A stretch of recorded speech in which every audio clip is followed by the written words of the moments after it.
High. ব্যবসা শুরু করতে চাই কিন্তু কোনো টাকা নাই। ফিল নাইট মাত্র $50 দিয়ে নাইকি প্রতিষ্ঠা করেছিল। হ্যাঁ ঠিক আছে, কিন্তু দিন শেষে আমি ব্যর্থ। ব্যর্থতার গল্প যদি শুনতে চাও তাহলে আলী বাবার প্রতিষ্ঠাতা জ্যাক মার গল্প শোনো। প্রাইমারি স্কুলে 2বার, মিড স্কুলে 3বার, হাই স্কুল চাকরি পরীক্ষা মিলিয়ে কতবার যে ফেল করেছে ঠিক নাই, তারপরও আলী বাবা প্রতিষ্ঠা করেছে। বুঝেছি, কিন্তু বয়সটা যে খুবই কম আর এক্সপিরিয়েন্সও খুবই কম। বয়সের কথা যদি বলতে হয় তাহলে এই কথা বলছি ফেসবুকে। এর প্রতিষ্ঠাতা মার্ক জাকারবার্গ মাত্র 19 বছর বয়সে শুরু করেছিল ফেসবুক। দিনরাত জেগে কাজ করছি, নানান স্টাডি করছি, কিন্তু আমি হতাশ, দিন শেষে ব্যর্থ।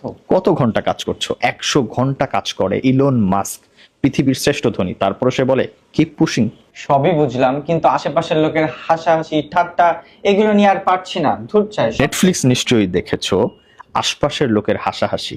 নেটফ্লিক্স যখন রিড পিচ করতে গিয়েছিল ব্লকবাস্টারে, তখন কর্মীরা সবাই হেসেছিল। আর আজকে ব্লকবাস্টার ইতিহাস আর নেটফ্লিক্স দানব। বুঝলাম বুঝলাম, পারবো না আমি তোমার সাথে। আমার সাথে কথা বলে না, তোমাকে চিন্তা করতে হবে শুধু সলিউশন নিয়ে। তুমি প্রবলেমটাকে বড় করে দেখছো। টাকাও প্রবলেম না, সময়ও প্রবলেম না, আর বারবার ঘুরে দাঁড়ানো প্রবলেম না। প্রবলেম হচ্ছে তোমার মাইন্ডসেটে। Sofa set, TV set, makeup set এগুলো যেমন মানুষ ঠিক করে, সেভাবে যদি মাইন্ডসেটটা মানুষ ঠিক করতো তাহলেই কিন্তু এই প্রবলেম থেকে তারা বের হতে পারতো।